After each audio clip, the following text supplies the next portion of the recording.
Eh? Eh?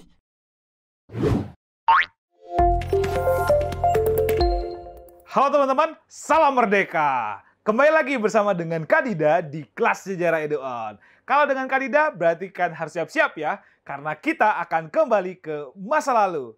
Tanpa berlama-lama, mari kita mulai.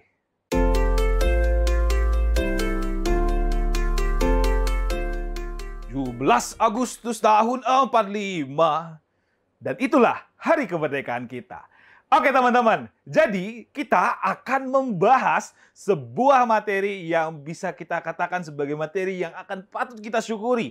Karena ini akan menjadi bagian yang tidak bisa terlepas dari kita sebagai sebuah bangsa yang besar, bangsa yang akan mengenal mengenai kemerdekaan, bangsa yang akan mengenal mengenai kebebasan, dan bangsa yang akan mengenal mengenai kemandirian. Dan kita akan membahas mengenai peristiwa-peristiwa sekitar atau seputar kemerdekaan Indonesia. Dan di dalam materi ini kita akan melihat mengenai berbagai macam kronologi dan peristiwa-peristiwa yang akan berhubungan dengan kemunculan kita sebagai sebuah negara baru, negara yang bersatu dari Sabang hingga Merauke, dan patut kita syukuri dan patut kita untuk berbangga diri sebagai sebuah bangsa yang besar.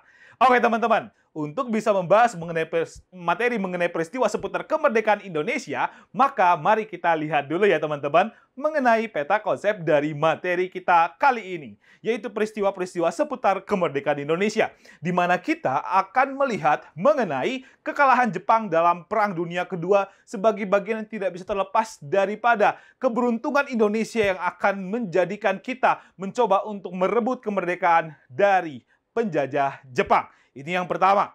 Terus yang kedua teman-teman, kita akan membahas juga mengenai sebuah peristiwa heroik yang dilakukan oleh para pemuda yang dikenal dengan istilahnya atau sebutannya adalah peristiwa Rengas Dengklok, penculikan terhadap Soekarno dan Hatta ke wilayah Karawang. Itu yang kedua. Terus yang ketiga teman-teman, kita juga akan mempelajari mengenai proklamasi kemerdekaan Indonesia. Dimulai dari penyusunan, pembacaan, hingga bagaimana sih akhirnya kita bisa lihat dari penyebaran berita proklamasi ke seluruh wilayah Indonesia. Dan tiga konsep ini akan kita pelajari dalam peristiwa seputar kemerdekaan Indonesia. Maka dari itu teman-teman, mari kita mulai. Teman-teman, mari kita akan membahas mengenai konsep yang pertama, yaitu kita akan melihat mengenai kekalahan Jepang dalam Perang Dunia Kedua sebagai bagian yang tidak bisa terlepas juga dari peristiwa-peristiwa yang berkaitan dengan seputar proklamasi kemerdekaan di Indonesia. Oke teman-teman, untuk bisa memahami kekalahan Jepang dalam Perang Dunia Kedua, kita perlu memahami mengenai situasi Perang Pasifik dulu ya, di tahun 1942 sampai dengan tahun 1945, sebagai bagian yang tidak bisa terlepas dari front pertempuran Jepang dalam Perang Dunia Kedua di kawasan Asia Pasifik. Teman-teman harus ingat kembali ya mengenai materi kita tentang lahirnya imperialisme Jepang. Terutama teman-teman bisa ingat bahwa pasca dari restorasi Meiji, maka Jepang adalah sebuah negara yang lahir sebagai negara yang punya kekuatan militer terkuat yang pernah muncul di dunia, terutama di kawasan Asia. Dan Jepang nantinya mencoba untuk melakukan berbagai macam invasi-invasi di wilayah Asia. Seperti yang kakak pernah sampaikan bahwa Jepang pernah melakukan invasi ke Korea, Jepang juga pernah melakukan invasi ke Taiwan, Hong Kong, Cina daratan, bahkan nantinya berhasil untuk menguasai atau menginvasi wilayah kawasan Indochina. Dan dari situ, Jepang ini nantinya berhasil untuk bisa dikatakan sebagai sebuah negara yang powerful banget, terutama di awal-awal Perang Dunia Kedua. Bahkan ada sebuah peristiwa yang kita kenal sebagai peristiwa yang membuka mata dunia bahwa Jepang adalah sebuah negara yang sangat berbahaya di dalam Perang Dunia Kedua, yaitu ketika terjadi sebuah pengeboman yang disebut sebagai pengeboman Pearl Harbor di tahun 1941 sebagai sebuah markas angkatan laut terbesarnya Amerika Serikat di wilayah Pasifik.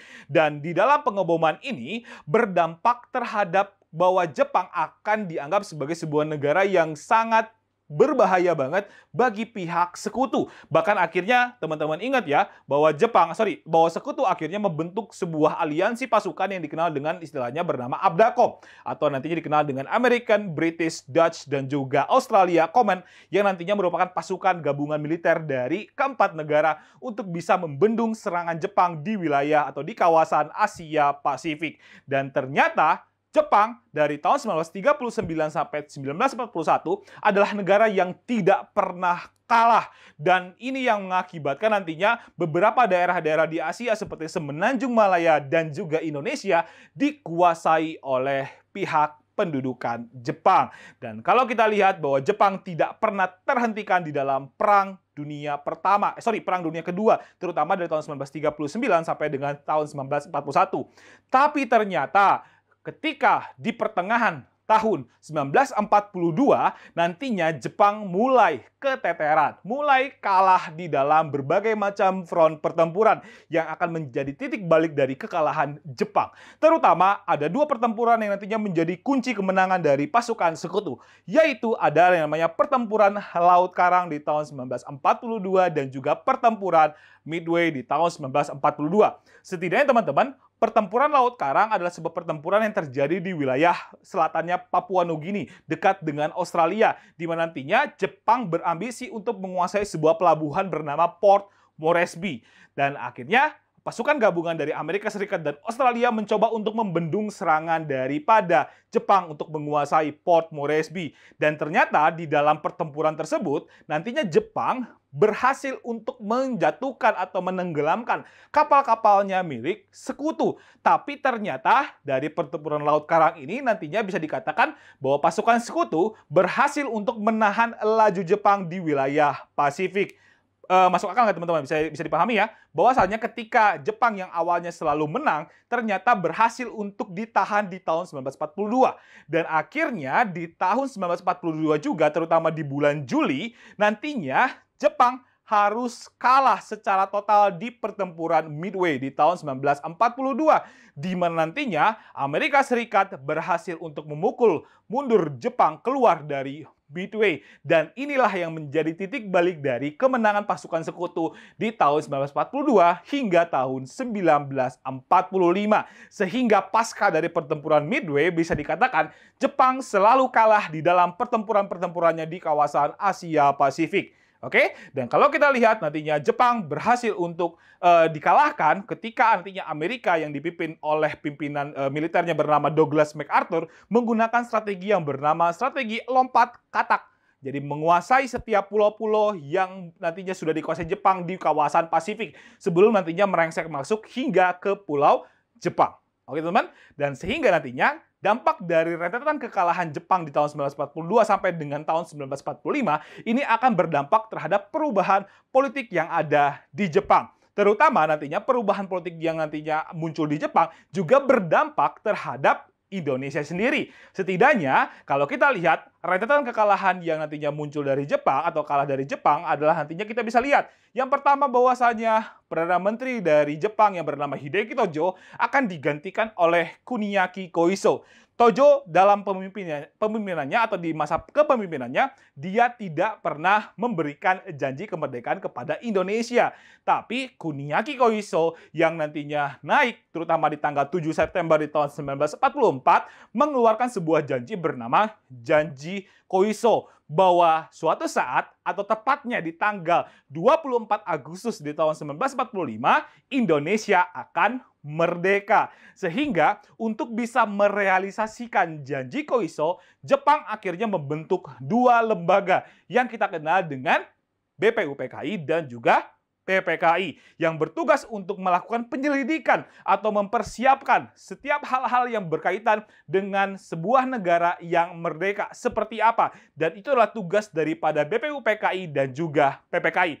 Untuk materi tentang BPUPKI dan PPKI kita akan bahas nanti di materi selanjutnya teman-teman ya, berkaitan dengan terbentuknya negara Indonesia. Oke, kalau kita lihat ya, ada hubungan antara janji Koiso dengan terbentuknya BPUPKI dan juga PPKI. Nah, selain daripada terbentuknya BPUPKI dan PPKI, salah satu dampak yang nantinya akan berhubungan dengan pembacaan proklamasi kemerdekaan Indonesia di tanggal 17 Agustus di tahun 1945 tidak bisa juga terlepas dari periode kekalahan Jepang di tanggal 15 Agustus di tahun 1945, di mana beritanya mulai menyebar ke seluruh dunia dan akhirnya Jepang yang kala itu dipimpin oleh kaisar bernama Kaisar Hirohito membacakan pidato bahwa Jepang menyerah kepada sekutu dan nantinya untuk masa depan Jepang yang lebih baik ke depannya, sehingga mengakibatkan berita yang didengar oleh Sultan Syahrir di radio BBC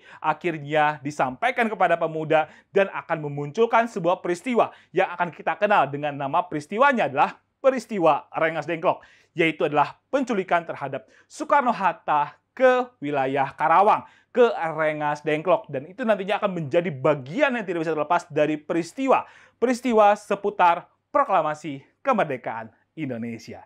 Gimana teman-teman? Mudah kan? Oke, kalau gitu mari kita lanjut lagi.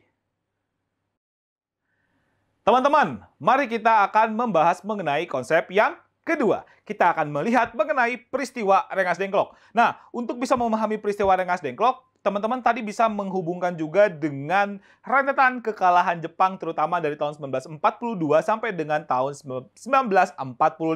Di mana teman-teman bisa ingat bahwasanya pada saat nantinya Jepang mulai kalah di dalam berbagai front pertempuran dan diakhiri dengan bom atom Hiroshima dan Nagasaki, akhirnya Jepang memutuskan untuk menyerah kepada pihak sekutu di tanggal 15 Agustus di tahun 1945. Sehingga akhirnya Kaisar Hirohito membacakan pidato kekalahan atau menyerahnya Jepang kepada pihak sekutu. Dan nantinya pidato daripada Kaisar Hirohito mulai disebarkan ke seluruh dunia melalui siaran radio. Maka dari itu menjadi salah satu langkah awal di balik kemunculan peristiwa Rengas Dengklok. Karena nantinya berita kekalahan Jepang yang akan didengar oleh Sultan Syahrir, salah satu tokoh pergerakan nasional yang nantinya ketika di masa pendudukan Jepang menjadi tokoh yang sangat anti-Jepang, anti-fasis, dan juga memutuskan untuk melakukan gerakan bawah tanah, mendengarkan siaran berita daripada kekalahan Jepang tersebut melalui radio BBC. Dan ketika mendengar berita kekalahan Jepang, Syahrir mulai berpikir bahwasannya inilah kesempatan emas bagi Indonesia untuk segera proklamasi kemerdekaan tanpa ada pengaruh Jepang.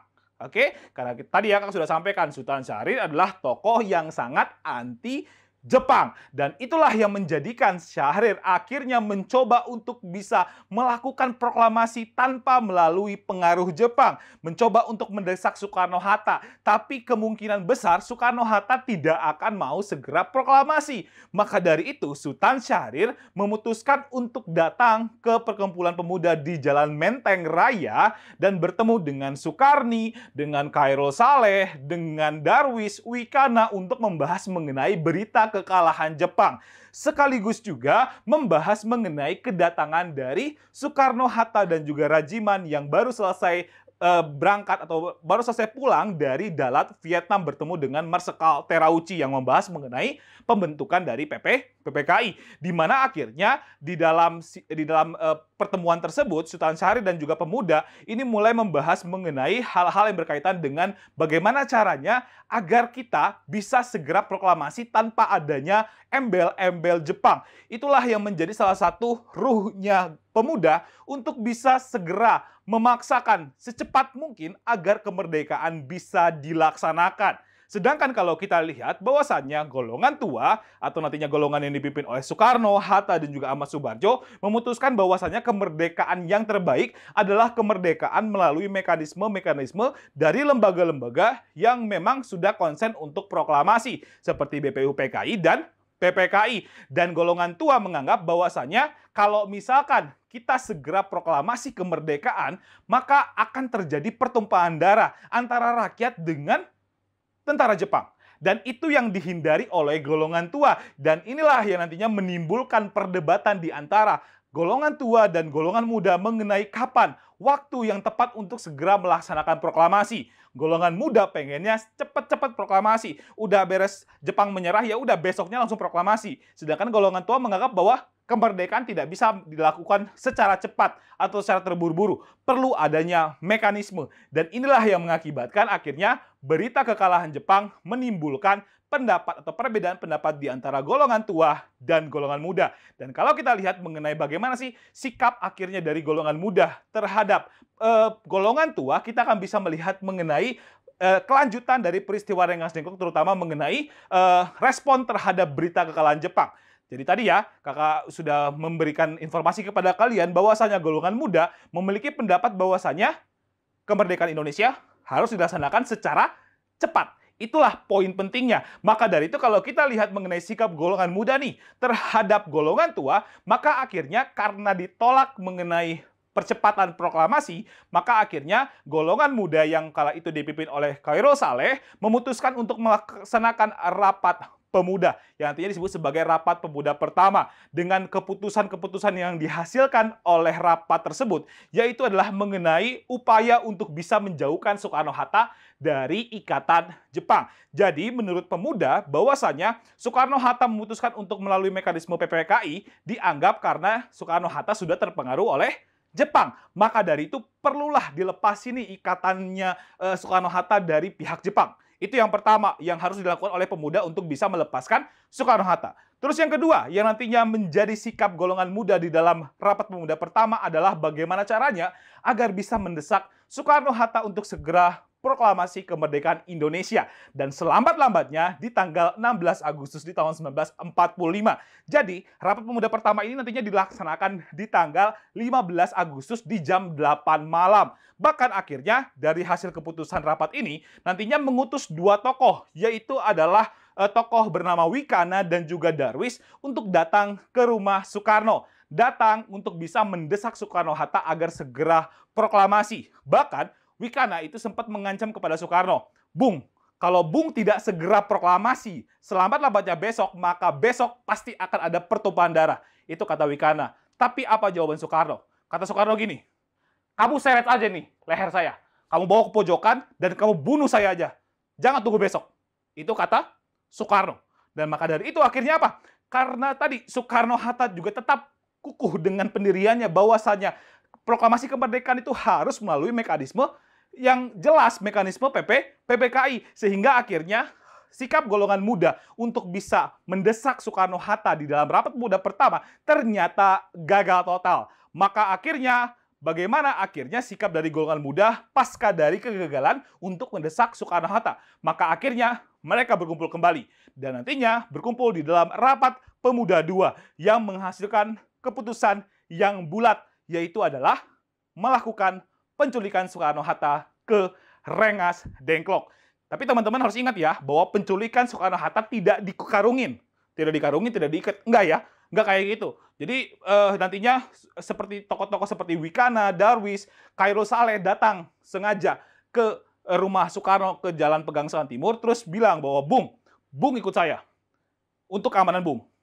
Itu ancaman dari golongan muda untuk bisa memaksa Soekarno-Hatta untuk segera keluar dari Jakarta menuju ke Rengas Dengklok. Maka akhirnya Soekarno bersama dengan Ibu Fatmawati, bersama dengan Hatta dan juga anaknya Soekarno yaitu Guntur, akhirnya terpaksa ikut ke Rengas Dengklok. Tapi yang jadi pertanyaan teman-teman adalah kenapa sih Rengas Dengklok yang dipilih? Itu yang jadi pertanyaan ya.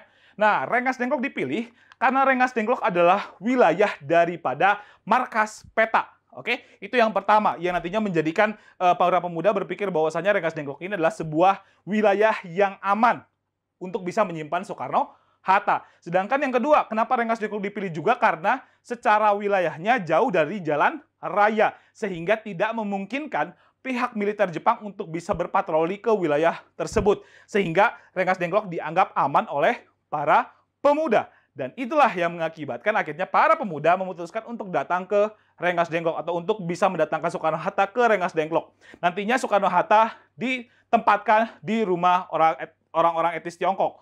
Oke, dan kalau kita lihat bahwasanya pasca daripada penculikan Soekarno-Hatta ini akan berakibat terhadap tertundanya sidang PPKI di tanggal 16 Agustus di tahun 1945.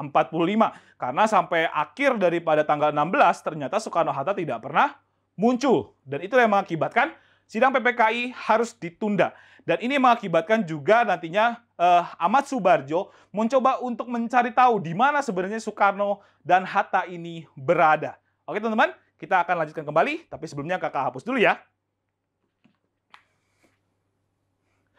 Oke teman-teman, kalau kita lihat bahwasanya akhirnya Ahmad Subarjo ini mencoba untuk mencari tahu di mana keberadaan dari Soekarno dan Hatta. Dan akhirnya baru bisa mengetahui informasi keberadaan Soekarno dan Hatta ketika bertemu dengan Wikana. Terutama ini akan menjadi salah satu dasar daripada pengembalian Soekarno-Hatta ke Jakarta. Maka tadi kakak sudah sampaikan bahwasannya ketika Ahmad Subarjo bertemu dengan Wikana, mereka bersepakat, ya udah deh.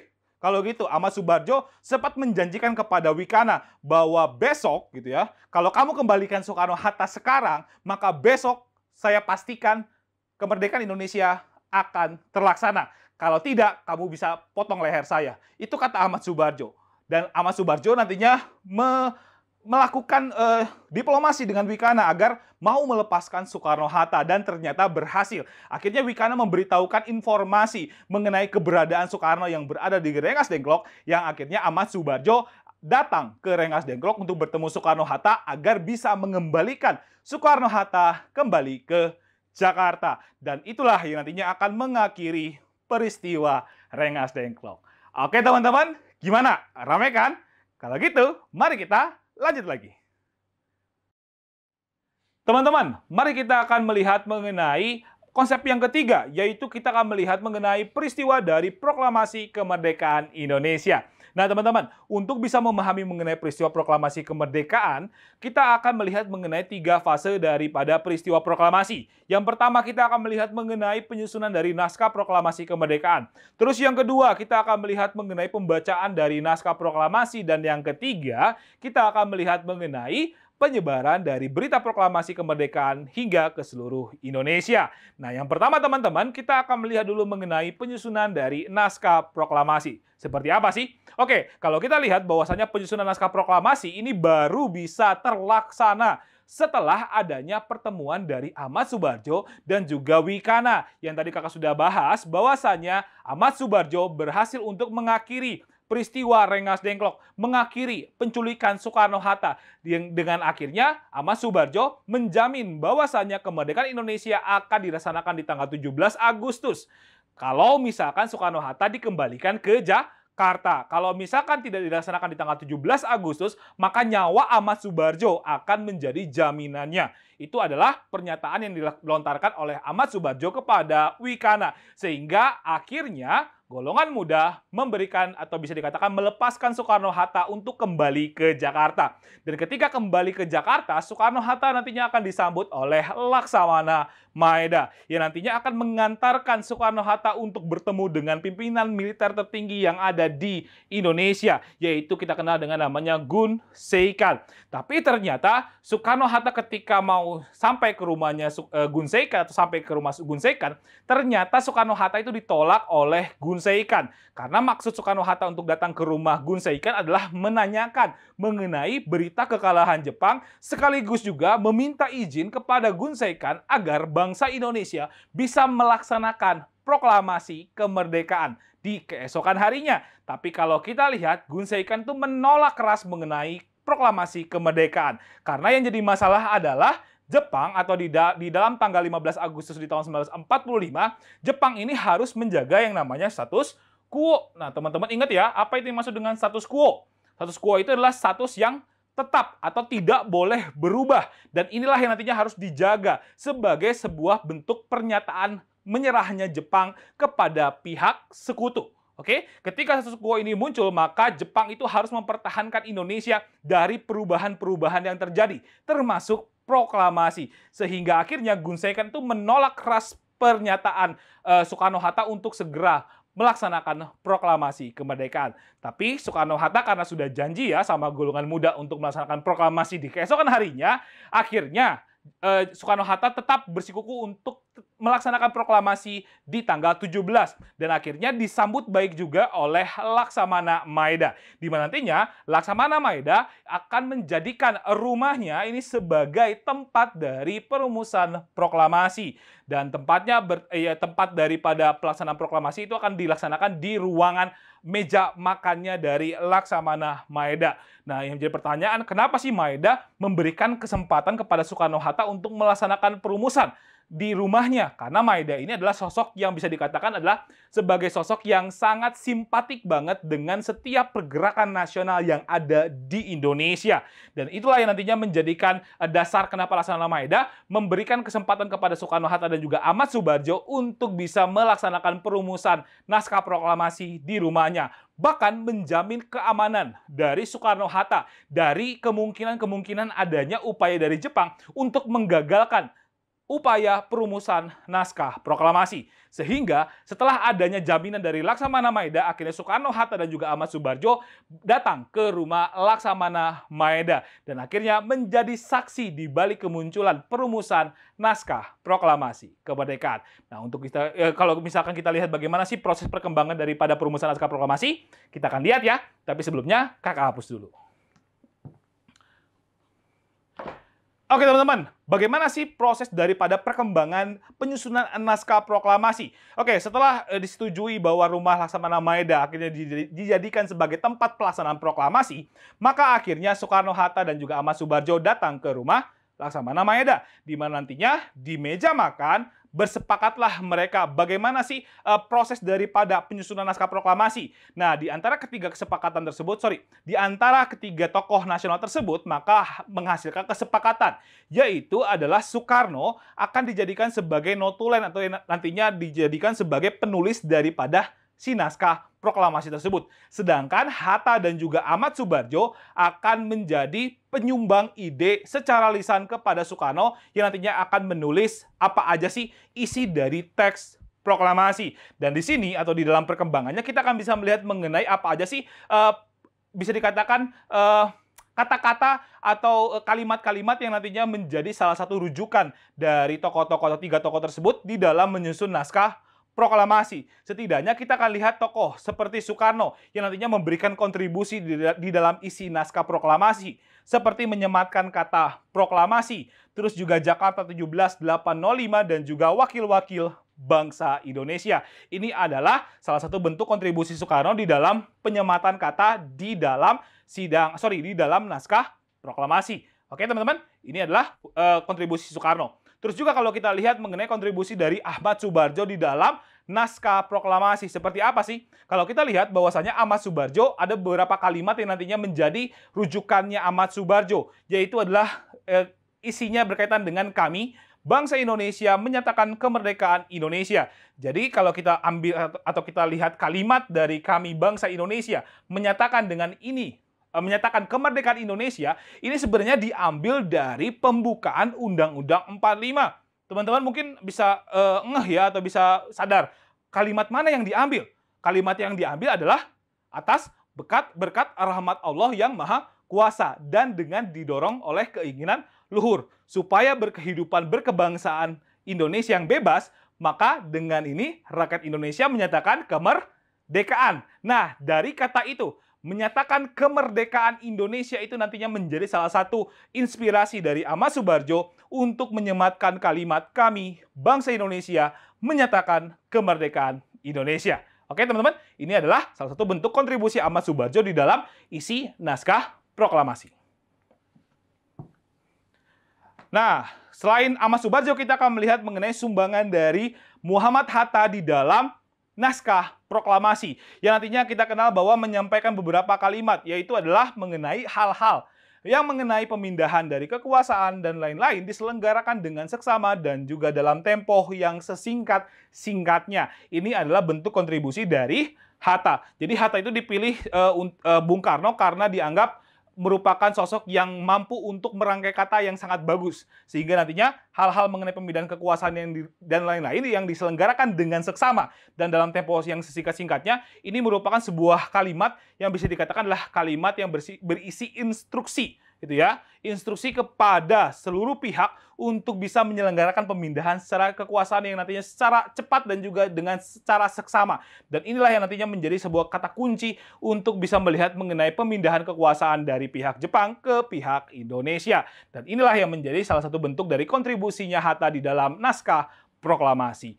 Oke, maka akhirnya setelah terwujudnya berbagai macam ide-ide yang ditulis oleh Soekarno, maka muncullah sebuah teks yang nantinya dikenal dengan namanya teks Kelat Proklamasi. Sebuah teks yang bisa dikatakan menjadi teks awal di balik atau sebelum nantinya akan diketik oleh Sayuti Melik. Oke, ini adalah hasil dari tulisan tangan Soekarno yang nantinya akan disimpan oleh BM Dia. Oke teman-teman, ini adalah bentuk dari teks klat. Nah, selanjutnya lagi, setelah berhasil untuk mendapatkan atau bisa dikatakan berhasil untuk merumuskan naskah proklamasi, maka teks klat itu nantinya akan diminta untuk diketik kepada Sayuti Melik. Jadi Sayuti Melik itu lagi lewat di depan pintu dari meja makannya Soekarno, Hatta, dan juga Ahmad Subarjo. Nah, pas lewat, nantinya Soekarno itu sambil ngangkat kertas teks klat itu bilang sama Sayuti Melik, Ti, ketikin dong, ketikin nih. Nah, akhirnya Sayuti Melik datang nih ke meja makannya Soekarno. Terus akhirnya dikasih nih teks klatnya sama Soekarno kepada Sayuti Melik.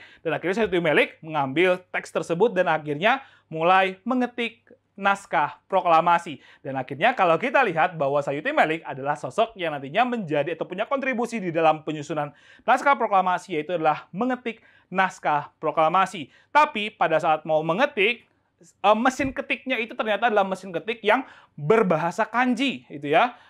Sehingga nantinya, karena kan masih rumahnya Laksamana Maeda ya, sehingga akhirnya Laksamana Maeda mulai mengutus seorang wakilnya untuk bertemu dengan seorang diplomat yang berasal dari Jerman untuk meminjam naskah atau meminjam mesin ketiknya dari seorang konsulat Jerman.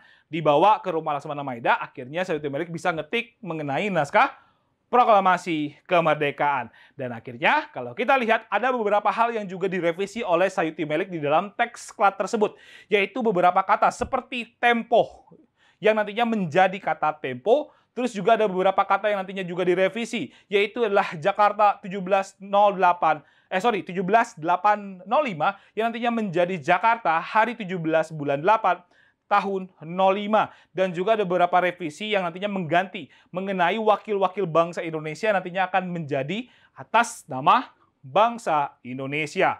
Dan akhirnya teks tersebut berhasil untuk diketik oleh Sayuti Melik. Tapi yang jadi masalah adalah siapa yang tanda tangan atas nama bangsa Indonesia? Itu yang jadi pertanyaan di dalam rapat atau bisa dikatakan dalam rancangan penyusunan naskah proklamasi. Dan akhirnya Soekarni, salah satu sosok yang nantinya menjadi pengusul kepada Soekarno-Hatta untuk menjadi penandatangan di dalam naskah proklamasi. Paham ya? Jadi Soekarni, karena munculnya polemik yang berkaitan dengan siapa yang harus menandatangani naskah proklamasi, akhirnya Soekarni mengusulkan Soekarno-Hatta untuk yang menandatangani naskah proklamasi tersebut, sehingga disepakati, ditandatangani oleh Soekarno dan Hatta, dan inilah yang nantinya menjadi atau hasilnya kita akan kenal dengan sebuah teks bernama Teks Otentik Proklamasi Kemerdekaan Indonesia. Dan inilah yang nantinya akan menjadi sebuah teks yang akan kita kenal sebagai teks yang sangat bersejarah bagi kemunculan bangsa Indonesia atau kemunculan dari negara Indonesia yang merdeka. Dan inilah yang mengakhiri mengenai penyusunan naskah proklamasi kemerdekaan. Nah teman-teman, selanjutnya kita akan melihat mengenai bagaimana sih pembacaan dari proklamasi kemerdekaan Indonesia. Teman-teman, mari kita akan lanjutkan kembali mengenai peristiwa proklamasi kemerdekaan. Tapi kita akan melihat mengenai pembacaan dari proklamasi kemerdekaan Indonesia. Oke, tadi kita sudah melihat ya bahwasannya setelah dari perumusan naskah proklamasi yang nantinya menghasilkan teks otentik proklamasi kemerdekaan Indonesia, akhirnya di keesokan harinya, tepatnya nantinya kalau kita lihat di rumah Soekarno di Jalan Pegangsaan Timur di nomor 56 akan menjadi saksi di balik kemunculan pembacaan proklamasi kemerdekaan Indonesia. Setidaknya di dalam atau di tempat rumah Soekarno ini nantinya akan dihadiri oleh berbagai macam elemen-elemen bangsa. Mulai dari para golongan muda maupun golongan tua hadir untuk bisa menyaksikan peristiwa bersejarah mengenai lahirnya kemerdekaan atau lahirnya negara Indonesia yang merdeka. Sehingga sebelum kita lihat mengenai pembacaan proklamasi kemerdekaan Indonesia, Soekarno menyampaikan dulu mengenai pidato pengantarnya yang berkaitan juga dengan rasa syukur juga terhadap proklamasi kemerdekaan. Nah, setelah itu kalau kita lihat bahwasannya setelah pidato pengantar ini, akhirnya Soekarno membacakan naskah proklamasi kemerdekaan Indonesia. Dan inilah yang nantinya akan menjadi salah satu kunci di balik kemerdekaan Indonesia yang nantinya ditetapkan di tanggal 17 Agustus di tahun 1945. Dan setelah dibacakan teks proklamasi tersebut, akhirnya mulailah diadakan upacara pengibaran bendera, di mana nantinya upacara pengibaran bendera akan dilakukan atau nantinya akan dikibarkan oleh Sud dan juga Latif Hadiningrat yang merupakan bagian dari keanggotaan PETA yang akan diiringi oleh lagu Indonesia Raya. Dan bendera merah putih nantinya akan dijahit oleh Ibu Fatmawati, istrinya Soekarno, yang nantinya akan menjadi bagian yang tidak bisa terlepas dari pembacaan atau peristiwa dari pembacaan proklamasi kemerdekaan Indonesia. Oke teman-teman, itulah berkaitan dengan fase pembacaan proklamasi kemerdekaan. Selanjutnya kita akan melihat mengenai penyebaran dari berita proklamasi kemerdekaan Indonesia.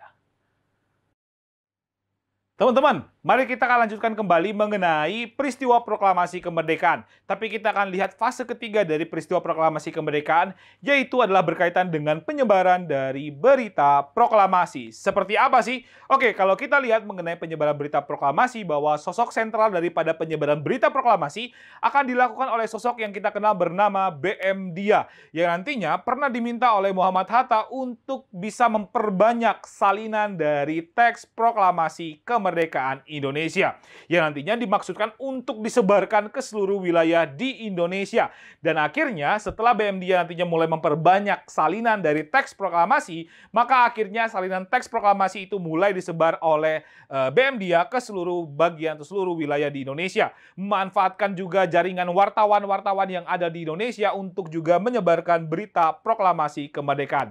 Setidaknya teman-teman, kalau kita lihat mengenai media saluran daripada penyebaran berita proklamasi, ada berbagai macam salurannya. Seperti yang pertama, kita akan melihat dari saluran yang muncul dari penyebaran berita proklamasi, yaitu dari radio, di mana nantinya radio ini memiliki salah satu, bisa dikatakan merupakan salah satu tulang punggung daripada penyebaran berita proklamasi. Karena nantinya salah satu sosok yang bernama Waidan B. Palenewen nantinya mendapatkan salinan teks proklamasi kemerdekaan dari siapa? Dari seorang wartawan dari kantor Berita Dome. Dan nantinya Waidan ketika mendapatkan salinan teks proklamasi mulai meminta kepada salah seorang penyiar radio dari Dome untuk menyebarkan berita kemerdekaan yang kita kenal dengan sosok bernama F. Wus, yang nantinya menyebarkan berita sebanyak 3 kali dalam jeda waktu setengah jam.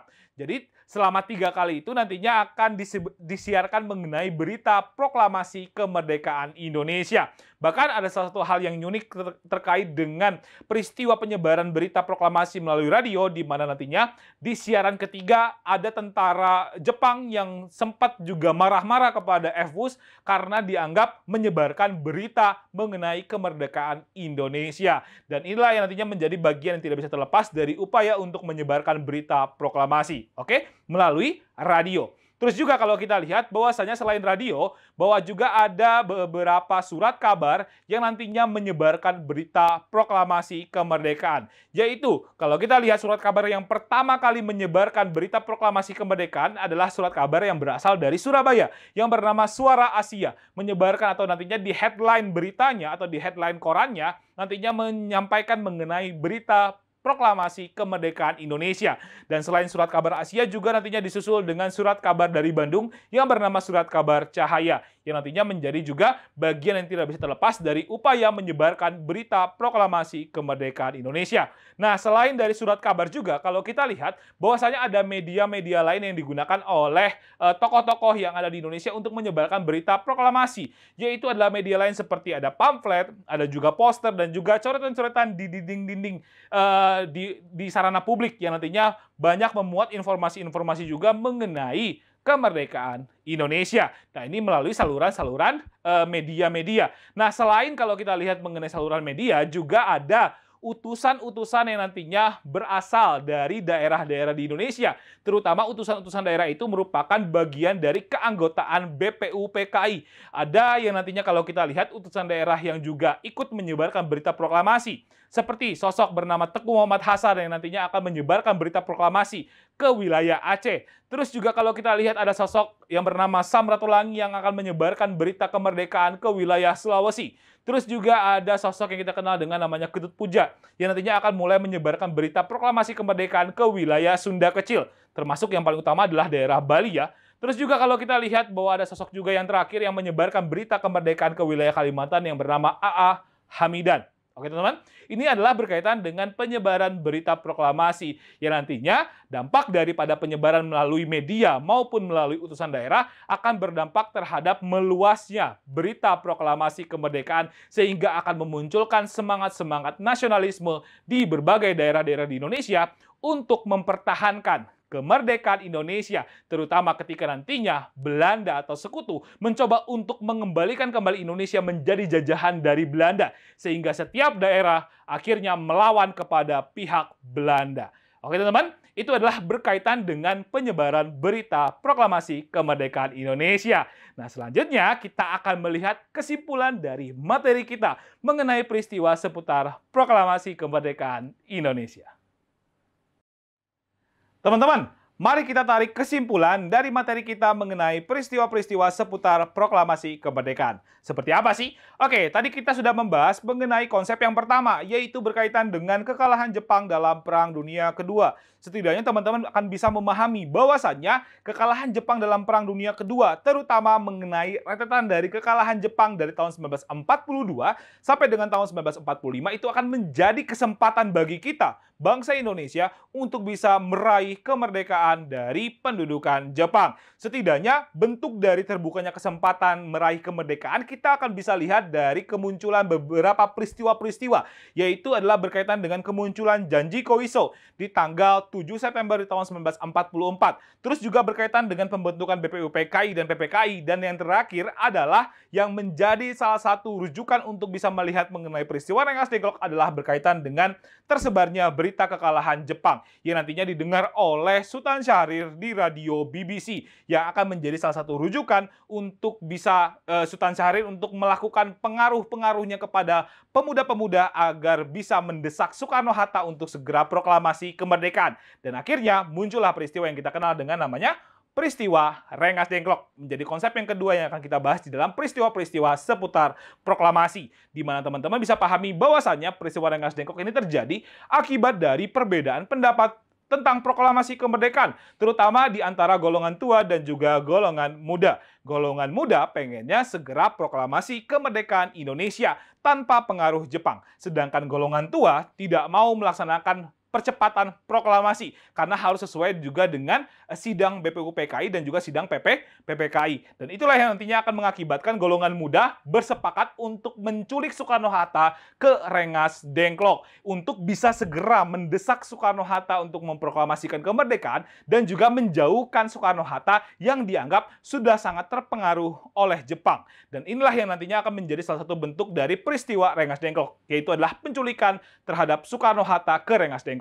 Dan kalau kita lihat peristiwa Rengas Dengklok berhasil diakhiri oleh Ahmad Subarjo yang nantinya menjamin nyawanya atau menjamin kemerdekaan Indonesia akan diselenggarakan di tanggal 17 Agustus di tahun 1945 dengan nyawanya sendiri kepada golongan muda. Akhirnya golongan muda membiarkan atau nantinya melepaskan Soekarno-Hatta untuk kembali ke Jakarta dan akan memunculkan peristiwa yang kita kenal dengan sebutannya Proklamasi Kemerdekaan Indonesia. Tadi kakak sudah sampaikan bahwasanya ada 3 fase daripada perkembangan proklamasi kemerdekaan. Yang pertama kita sudah melihat mengenai penyusunan dari naskah proklamasi kemerdekaan. Terus yang kedua kita sudah melihat mengenai pembacaan dari naskah proklamasi. Dan yang ketiga kita sudah melihat mengenai penyebaran berita proklamasi. Di mana yang pertama kita sudah melihat mengenai penyusunan naskah proklamasi yang akan diselenggarakan di rumahnya Laksamana Maeda. Dan di mana nantinya 3 tokoh yang menjadi sentral daripada pelaksanaan perumusan naskah proklamasi kita kenal dengan sosok yaitu adalah Soekarno, Hatta, dan juga Ahmad Subarjo. di mana nantinya Soekarno akan bertugas untuk menulis naskah proklamasi yang akan dibacakan atau bisa dikatakan akan didiktekan, atau ide-ide dari Hatta dan juga Ahmad Subarjo akan disampaikan atau didiktekan kepada Soekarno yang akan menulis mengenai teks proklamasi. Maka akhirnya setelah kesepakatan ini muncul, maka akhirnya mulailah yang namanya kita kenal dengan kemunculan dari teks klat. Dan setelah teks klat ini muncul, maka akhirnya Soekarno meminta kepada Sayuti Melik untuk melaksanakan atau mengetik naskah tersebut. Dan kalau kita lihat, Sayuti Melik melakukan berbagai macam revisi terhadap isi juga di dalam proklamasi kemerdekaan. Dan akhirnya setelah selesai diketik oleh Sayuti Melik, maka kita akan lihat bahwasanya mengenai polemik siapa sih yang harus menandatangani naskah proklamasi. Maka akhirnya Soekarni menyampaikan atau bisa dikatakan memberikan saran kepada Soekarno-Hatta untuk menandatangani naskah proklamasi tersebut. Sehingga inilah yang nantinya akan menjadikan kita kenal dengan kemunculan dari naskah otentik proklamasi kemerdekaan Indonesia yang diketik oleh Sayuti Melik dan ditandatangani oleh Soekarno dan juga Hatta. Oke teman-teman, ini berkaitan dengan perumusan dari naskah proklamasi. Terus juga kalau kita lihat mengenai pembacaan berita atau pembacaan proklamasi, seperti apa? Kalau kita lihat pembacaan proklamasi nantinya akan dilaksanakan di Jalan Pegangsaan Timur, yang nantinya akan dihadiri oleh berbagai macam elemen-elemen bangsa. Terutama nantinya kalau kita lihat bahwa pembacaan proklamasi akan dimulai dari pidato pembukaan dari Soekarno, terus akan dimulai juga setelah itu baru membacakan proklamasi kemerdekaan Indonesia, baru ditutup dengan upacara pengibaran bendera merah putih. Kalau kita lihat bahwasanya pengibaran bendera merah putih akan dijahit oleh Fatmawati. Sedangkan untuk pengibarnya adalah tokoh dari PETA, yaitu adalah Suhud dan juga Latif Hadi Diningrat. Oke, yang nantinya akan menjadi tokoh pengibar bendera kemerdekaan Indonesia. Dan inilah yang nantinya menjadi salah satu bentuk dari peristiwa pembacaan proklamasi kemerdekaan. Nah, setelah pembacaan berita proklamasi, pembacaan daripada naskah proklamasi kemerdekaan, maka akhirnya mulailah ada upaya untuk bisa menyebarkan kemerdekaan Indonesia. Akhirnya Hatta meminta kepada BM Dia untuk menyebarkan berita proklamasi ke seluruh wilayah di Indonesia. Maka nantinya ada berbagai macam saluran-saluran yang dilakukan atau digunakan untuk bisa menyebarkan proklamasi ke seluruh wilayah di Indonesia. Yang kita lihat bahwasanya ada melalui radio, ada melalui surat kabar, ada melalui pamflet, ada melalui poster, ada melalui coret-coretan yang nantinya menjadi salah satu saluran atau beberapa saluran-saluran untuk bisa menyebarkan berita proklamasi kemerdekaan. Nah, selain melalui saluran media-media ini, kita juga melihat bahwasanya penyebaran berita proklamasi juga nantinya dilakukan dengan cara bisa dikatakan meminta kepada utusan-utusan daerah untuk nantinya juga menyebarkan berita proklamasi kemerdekaan ke daerahnya masing-masing. Seperti Tengku Muhammad Hasan yang nantinya akan menyebarkan berita proklamasi kemerdekaan ke wilayah Aceh, sedangkan Samratulagi nantinya akan menyebarkan berita ke wilayah Sulawesi, sedangkan Ketut Puja nantinya akan menyebarkan berita ke wilayah Sunda Kecil, dan terakhir adalah AA Hamidan yang akan menyebarkan berita ke wilayah Kalimantan. Dan nantinya kita bisa lihat bahwa akhirnya berita proklamasi kemerdekaan mulai berkembang atau mulai menyebar ke seluruh wilayah di Indonesia. Dan bisa dikatakan menjadi akhir daripada upaya untuk bisa melaksanakan proklamasi kemerdekaan Indonesia. Oke, teman-teman. Karena waktu kita sudah habis, teman-teman. Kalau gitu teman-teman tetap semangat, tetap belajar, dan tetap ikuti kelas sejarah di Edeon. Karena bersama dengan Kak Dida, kita pasti akan belajar sejarah yang sudah pasti menyenangkan. Kalau gitu, Kakak pamit undur diri. Sampai jumpa lagi dan salam merdeka!